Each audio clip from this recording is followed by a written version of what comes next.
Ao a gente se perde quando tem que.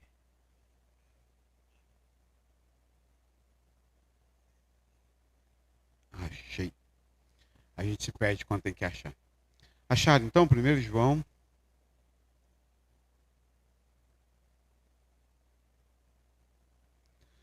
Vou ler no capítulo 3, no versículo 1.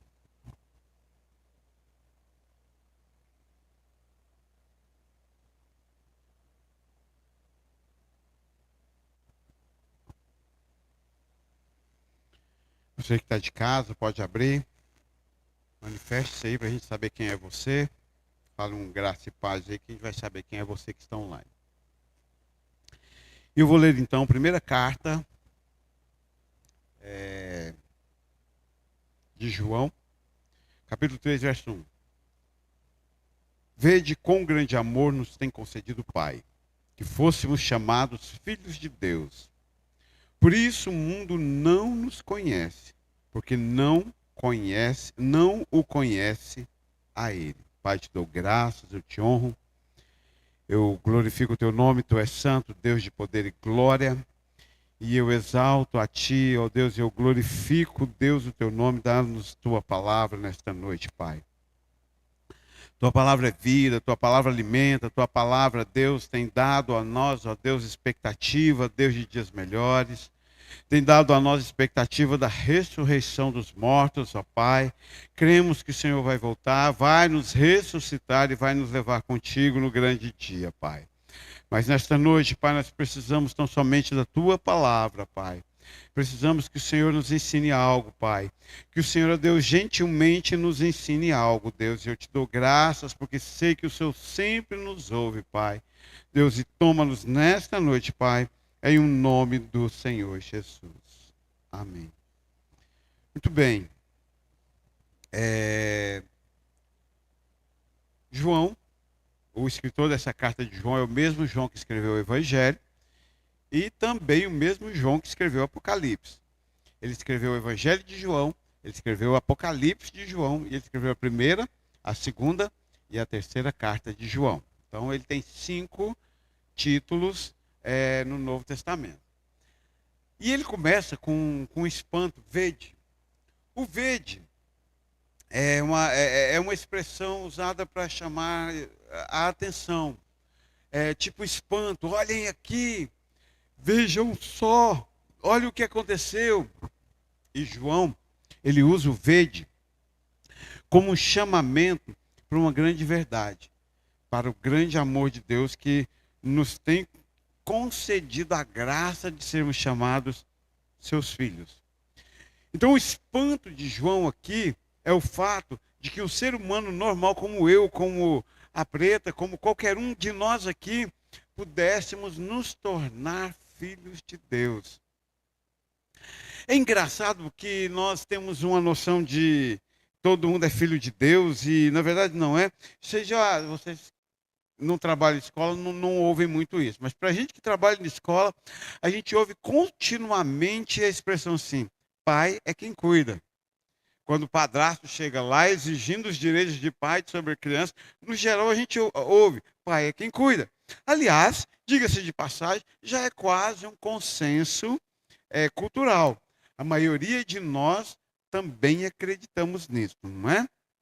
Então, isso depõe contra nós. Se pai é quem cuida, então todos somos filhos de Deus em Adão? Sim. Mas nem todos nós somos cuidados por Deus. Boa parte da humanidade é cuidada por Satanás. Logo, quem cuida é o Pai.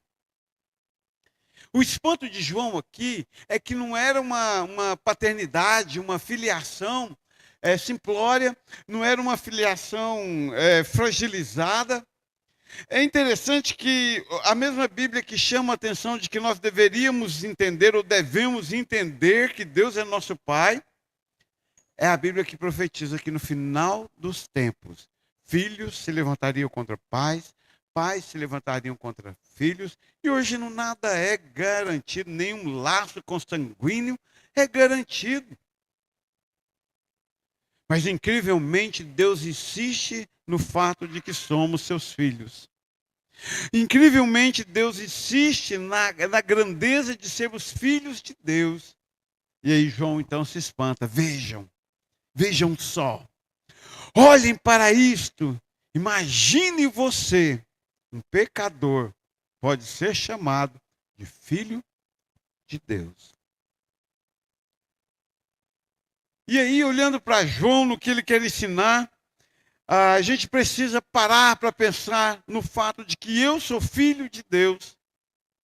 E talvez de todos os títulos que um ser humano possa conquistar com suas capacidades e incapacidades, o maior deles vem justamente por suas incapacidades. Nós não somos capazes de nos tornarmos filhos de Deus. Aí ele vem numa revelação responsiva e nos dá a graça, o chamado, a misericórdia, a morte de Cristo na cruz, para que todos nós fôssemos chamados filhos de Deus. O fato de sermos filhos de Deus não é uma obra qualquer e simplória. Vocês já aprenderam que Jesus Cristo, no início da história bíblica, era chamado de o unigênito de Deus. Ele era o único filho de Deus. O resto tudo era criação. E nós já aprendemos que o fato de ser pai biológico não quer dizer que é pai. Pai é quem cria. Pai é quem cuida. Pai é quem está presente. Pai é quem faz a obra de remissão. Então, no início, Jesus Cristo tinha o título de unigênito. O único filho de Deus. Quando ele morre na cruz, ele dá-nos o direito de sermos chamados filhos de Deus. E essa expressão tão gloriosa como João escreve, filhos de Deus, chamados filhos de Deus. Você não vai encontrar muito isso no Velho Testamento. Lá nós éramos criaturas, feitura tua, o salmista ora. Nós somos feitos por Deus. Mas no Novo Testamento, após a morte de Jesus, foi-nos dado a graça de sermos chamados filhos de Deus. E de onde originou-se isto? A capacidade da Solange de ser filha de Deus. A capacidade do Wallace de ser chamado filho de Deus. De onde é que isso surgiu? Onde está a origem dessa filiação tão incrível, tão eterna? Está no amor eterno de Deus para conosco. Tudo se resume no fato de que Ele nos amou. É interessante, a gente gosta do perdão, a gente gosta da bênção. E eu acho interessante quando você convive com muitos evangélicos, eu ouço a palavra bênção umas 200 vezes no dia. Está na bênção? Ô, abençoado, esse menino é abençoado. Chega a mãe para tomar um ralo e fala, mas meu filho é abençoado. E a gente curte essa coisa da bênção. Nós deveríamos substituir um pouco. Porque existem outros vieses da revelação bíblica incrivelmente poderosos, como o fato de sermos filhos de Deus. Talvez pela dúvida de sermos ou não filhos de Deus, a maioria de nós não usamos essa expressão. O meu filho é filho de Deus. Eu sou filho de Deus. Sou filho amado de Deus. E isso deu-se origem no incrível amor de Deus. Eu sou amado de Deus. Talvez deveríamos trocar um pouco de abençoado por amado de Deus. Sou amado por Deus. A única coisa que me deu a grandeza de ser chamado filho, o diferencial foi o amor.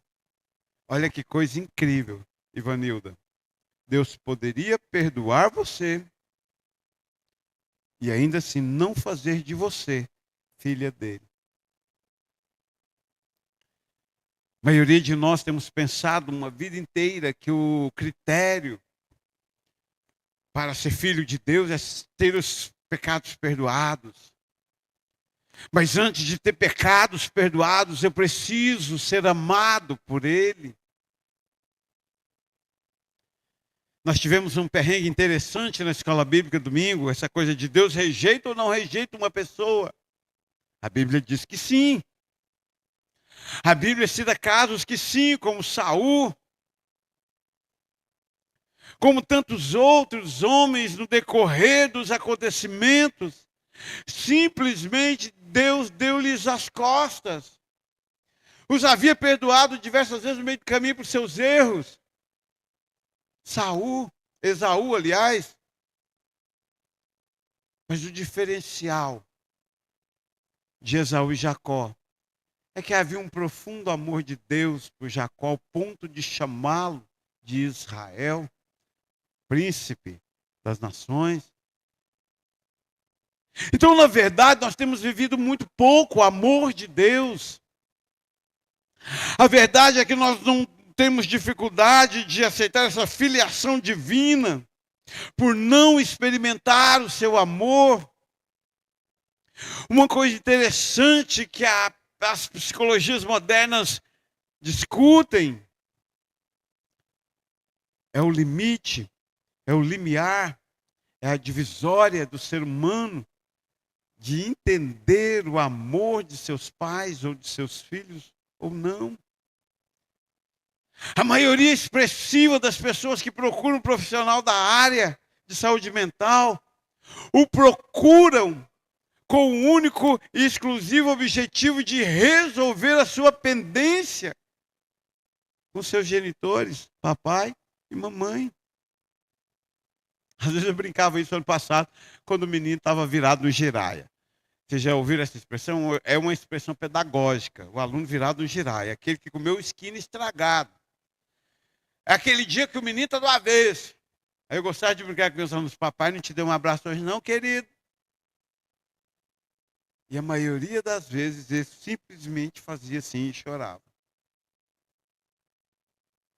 Porque o grande lance da humanidade é sentir-se amado por aquele que o criou, por aquele que o fez. Seja o pai biológico, seja o pai espiritual, Deus, seja o líder, seja o patrão. Claro, guardadas as devidas proporções, nós estamos em busca. Mas incrivelmente que o amor de Deus, ele é um amor eterno, disponível, acessível.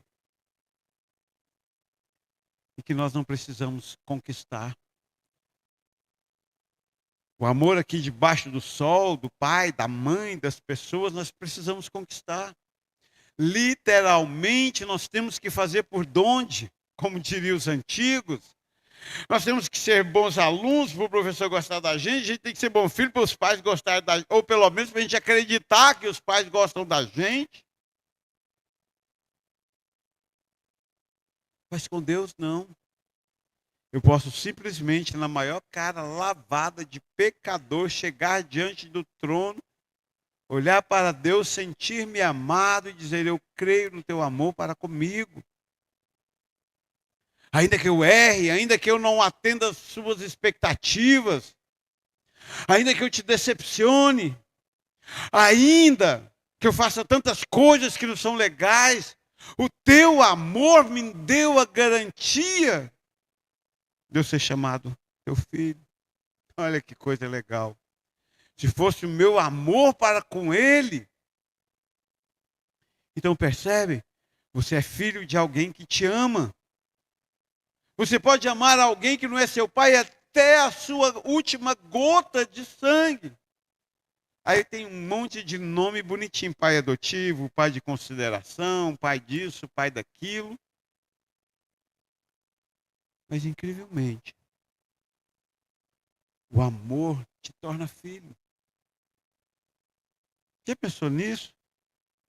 Que todas essas relações humanas, quando a gente olha para Deus, se perdem, porque é o amor que nos torna filhos, e não é o meu amor para com a pessoa. Agora inverte. A pessoa não precisa ter igual a você nem o branco do olho. Mas se ele te ama, incrivelmente, ele se torna o teu pai, tua mãe. A filiação Não é amor do filho para com, é amor do com para o filho. E nós fomos amados. Por isso fomos feitos filhos de Deus. Está garantido. Porque se fosse o meu amor para com ele, nunca. Eu poderia chamar ele de pai de consideração, podia chamar ele de tipo, podia chamar ele de qualquer outra coisa. Mas não. Sou filho de Deus não firmado no meu amor para com ele. Firmado no amor dele para comigo. Um amor eterno. Um amor que foi concedido pelo Pai. Acho interessante essa palavra, esse verbo. Às vezes, no uso das palavras, eu fico imaginando como naquele tempo, há 2000 anos atrás, o apóstolo, claro, João não era leigo, era estudado, havia estudado. Mas eu acho brilhante o uso de algumas palavras, como, por exemplo, a palavra concedido. Vede quão grande amor nos tem concedido o Pai. Parece que o concedido é maior do que simplesmente ter dado. O concedido é bem mais profundo do que ter emprestado. Então somos filhos porque foi um amor concedido a nós. Não foi um amor que eu concedi. Então tem o que eu já pastorei de gente que achava que Deus era infeliz sem os talentos deles, sem as capacidades, sem a beleza deles, sem a voz deles, sem o dedilhar deles no instrumento. Porque Deus era pai deles, porque eles eram brilhantes. Não, nunca foi. Deus é nosso pai, porque ele tem concedido sem medir o que somos, o que temos, o que podemos, o que fazemos. Somos filhos porque ele nos amou. Lembra quando os apóstolos em Atos expulsavam demônios, faziam cura, e chegou certo homem numa certa data e disse, vende-nos esse poder. E o apóstolo explica, o poder de Deus não se compra com dinheiro, ele dá. Fique imaginando que talvez, dentro daquela expressão, poder de Deus, não se compra o poder de Deus com dinheiro, não se compra o poder de Deus, não se compra o amor de Deus, não se compra nada de Deus com nossos esforços. É concedido. Deus é o Pai das luzes, é aquele que concede, é aquele que te dá. Tudo vem de Deus, a filiação é fruto, tem sua origem no amor eterno de Deus para comigo, para com você. Você nunca mais, anota isso na tábua do teu coração, Luiz. Você nunca mais vai duvidar que é salvo quando você entender, aceitar, compreender, experimentar o amor de Deus por você. Não tem morte, não tem largura, não tem profundidade, não tem altura, não tem anjos, não tem demônios, não tem homens. Nada pode nos apartar do amor de Deus. Essa gentalha que luta para defender que um filho de Deus perde a salvação, é porque tem dia que acorda e não se sente amado. Porque se nada pode me apartar do amor de Deus, eu não posso perder a dádiva que Ele me deu. Mas vejam quão grande amor nos tem concedido esse Pai, ao ponto de sermos chamados filhos de Deus. A origem é o amor eterno. Mas e a realidade dessa filiação? É o chamado e é o efetuado. Duas coisas garantem. Paulo escreve aos Efésios, é ele que opera em nós tanto o querer quanto o efetuar. Primeira coisa, Deus nos chama. Tinha uma criança cantando domingo, eu me chamei. Mas não é o mais grave, não. O mais grave foi a Dalila. Um dia a gente vindo para o culto e a Dalila, agora vai cantar na igreja a música que Deus destrói cadeiras? Eu acho que Deus de vez em quando destrói umas cadeiras, principalmente quando os gordos sentam nas cadeiras. Mas a grande verdade é que tem muito crente que foi ele mesmo que se chamou. Conversava com a jovem hoje. Você não acha que está na hora de você voltar ao seu Deus enquanto é tempo? Eu já ouvi tantas coisas nessa vida de igreja e eu acho tão brilhante ouvir coisas novas e ouvir uma coisa nova. E ela me respondeu assim: eu nunca me imaginei longe de Deus. E agora estou, e como é difícil voltar. É engraçado essa coisa de experimentar o amor. Primeiro que se eu experimento o amor, eu não quero ficar longe. Segundo que se eu experimento o amor, eu sou chamado. E se eu sou chamado, ainda que eu caia, eu vou sentir uma força me chamando. Porque o chamado ele não é instantâneo. Pá, Claudinei, eu te amei. Pronto, acabou. Não. Amanhã vai amanhecer o sol e Deus vai chamar o Claudinei de novo, e depois de amanhã, e amanhã de noite, e o tempo todo o chamado de Deus está ecoando sobre aqueles a quem Ele ama. Por isso que nós temos forças para levantar e voltar. É difícil, mas temos forças. E ele é efetuado. Se fosse para nós efetuar esse querer de Deus, nós não daríamos conta. Então, voltando na saga daquilo que eu já ouvi nessa vida, uma das coisas que eu mais ouvi em igreja foi: se dependesse de mim, eu não seria crente. Se dependesse pura e exclusivamente de mim, eu já teria desistido. Mas ainda bem que não depende de nós, não somos nós que efetuamos. E o que é efetuar é juntar parcelas. É pegar um mais um, que vai dar dois. Isso é realizar isso é efetuar. Hoje, precisei ficar com um menino atípico.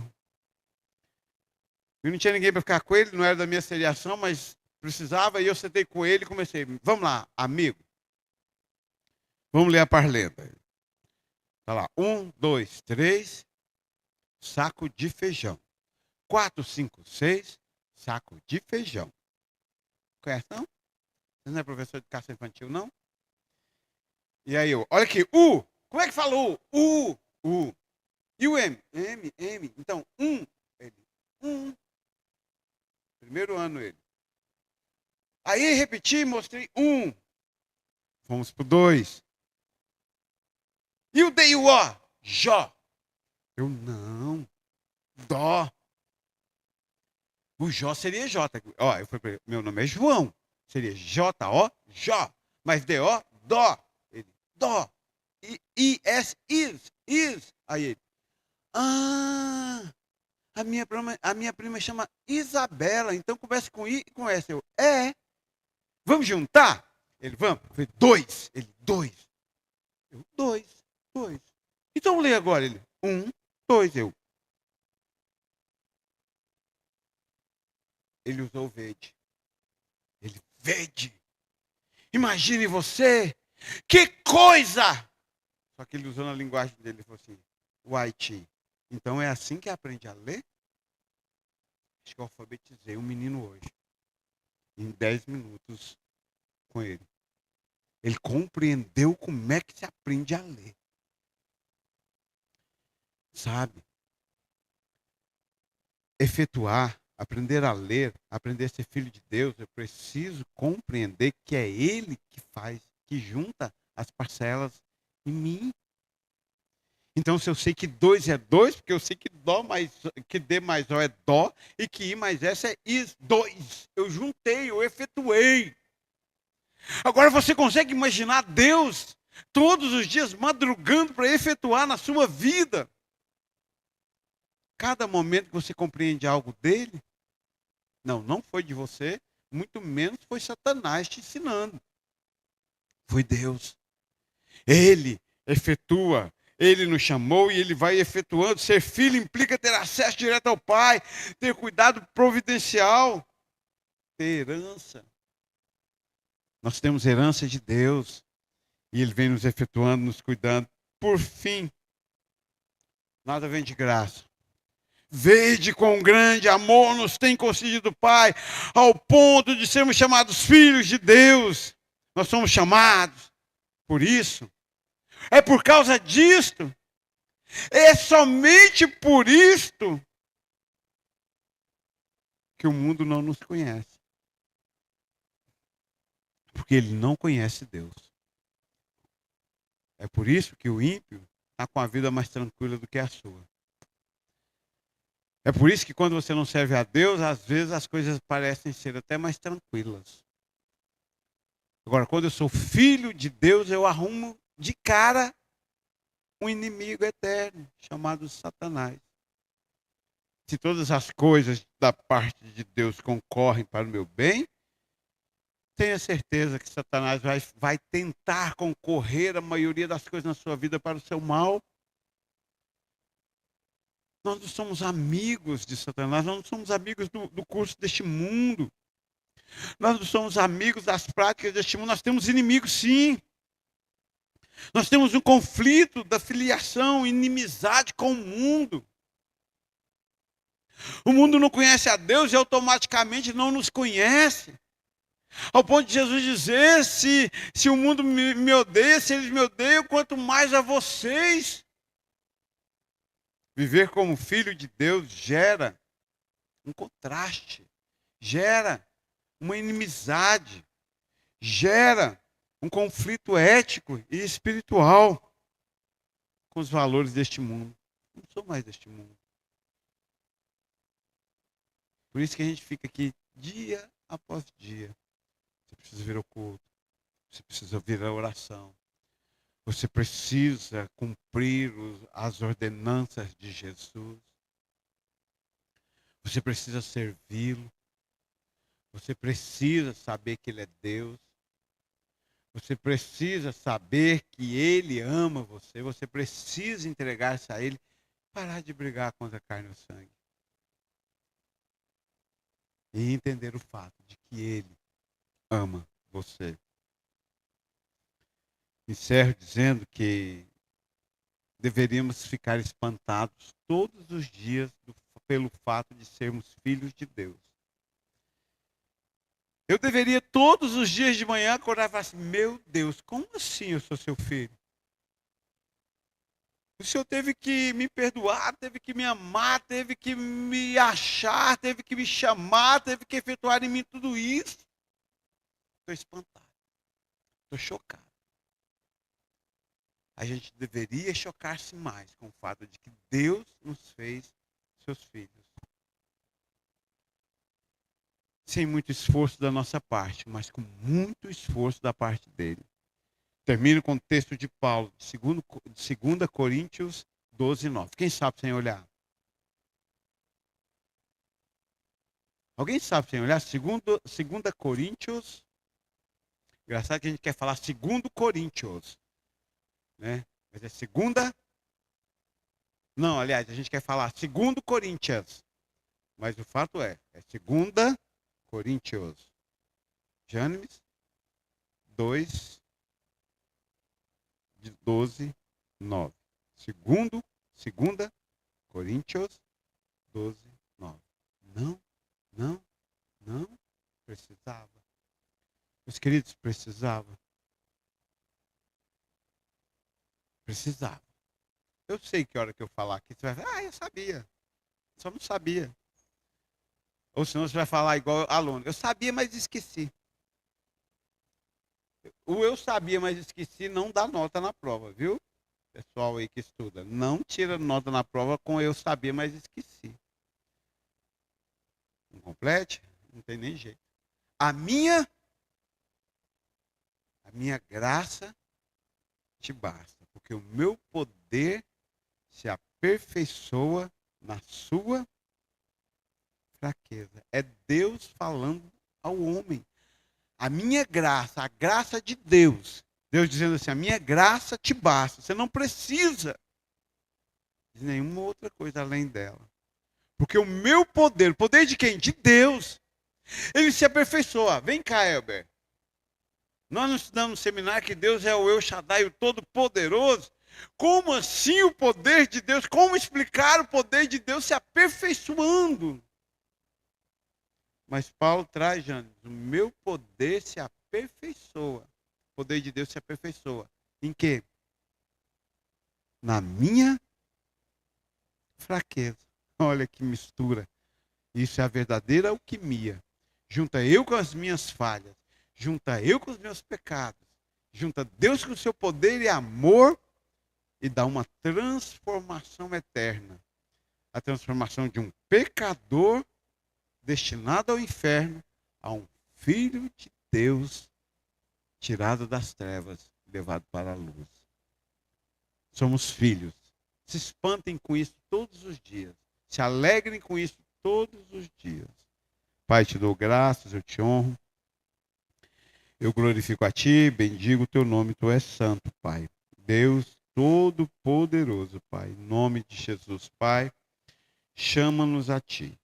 Somos filhos amados de Deus e a tua graça nos basta a cada instante, Pai. Em nome de Jesus, Pai, chama-nos a ti, Deus, em um nome do Senhor Jesus.